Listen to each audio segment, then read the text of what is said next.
Assalamualaikum warahmatullahi wabarakatuh. Perkenalkan, nama saya Dini Dwi Hapsari, NIM 2019 DA014.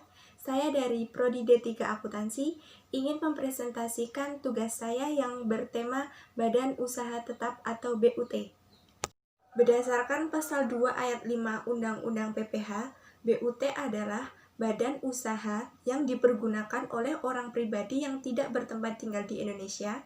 Orang pribadi yang bertempat tinggal di Indonesia tidak kurang dari 183 hari dalam jangka waktu 12 bulan, dan badan yang didirikan dan tidak bertempat kedudukan di Indonesia untuk melakukan usaha dan melakukan kegiatannya.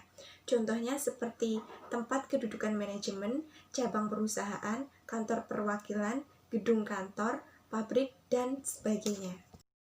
Jika dikategorikan, BUT yang diberikan pengertian oleh UU PPH ada 4 jenis, yaitu 1. BUT jenis aktiva, 2. BUT jenis aktivitas, 3. BUT jenis keagenan, dan yang keempat BUT jenis perusahaan asuransi. Penghasilan BUT. Yang pertama, penghasilan objek pajak BUT. Objek pajak BUT berdasarkan pasal 5 ayat 1 UU PPH dikategorikan menjadi 3 jenis. Yang pertama, attribute income, yang kedua, form of attraction income, dan yang ketiga, effectively connect income. Biaya atau pengurangan penghasilan BUT.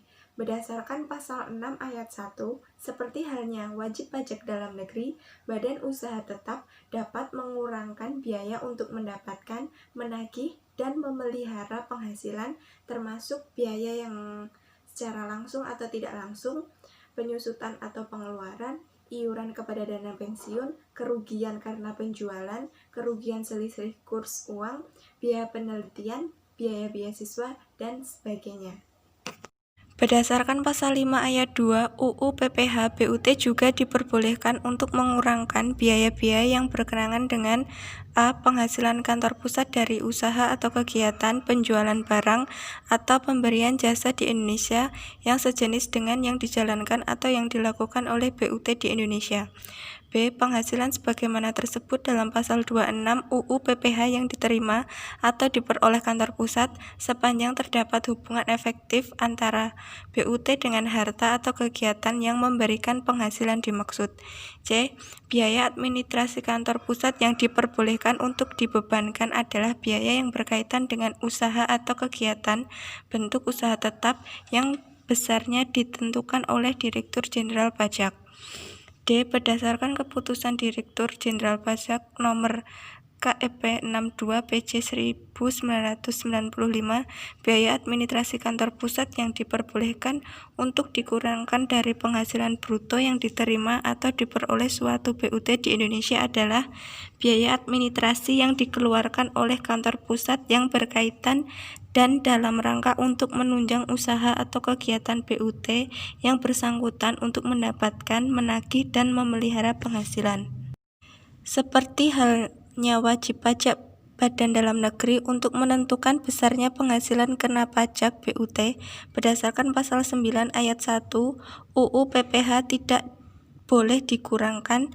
A. Pembagian laba dengan nama dan dalam bentuk apapun seperti dividen, termasuk dividen yang dibayarkan oleh perusahaan asuransi kepada pemegang polis dan pembagian sisa hasil usaha koperasi. B. Biaya yang dibebankan atau dikeluarkan untuk kepentingan pribadi pemegang saham, sekutu atau anggota. C. Pembentukan atau pemupukan dana cadangan. D. Premi asuransi kesehatan, asuransi kecelakaan, asuransi jiwa, asuransi dwiguna, dan asuransi beasiswa yang dibayar oleh wajib pajak orang pribadi, kecuali jika dibayar oleh pemberi kerja dan premi tersebut dihitung sebagai penghasilan bagi wajib pajak yang bersangkutan. E.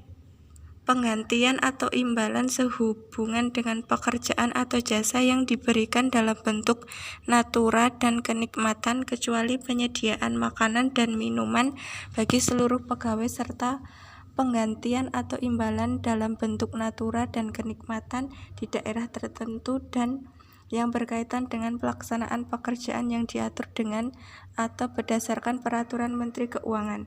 F. Jumlah yang melebihi kewajaran yang dibayarkan kepada pemegang saham atau kepada pihak yang mempunyai hubungan istimewa sebagai imbalan sehubungan dengan pekerjaan yang dilakukan.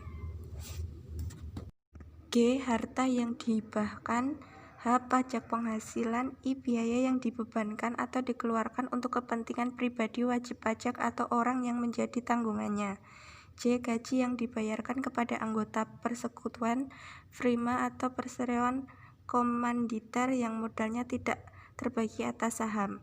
K. Sanksi administrasi berupa bunga, denda, dan kenaikan serta sanksi pidana berupa denda yang berkenaan dengan pelaksanaan perundang-undangan di bidang perpajakan. Sekian presentasi yang dapat saya sampaikan. Bila masih banyak kekurangan saya mohon maaf. Wassalamualaikum warahmatullahi wabarakatuh.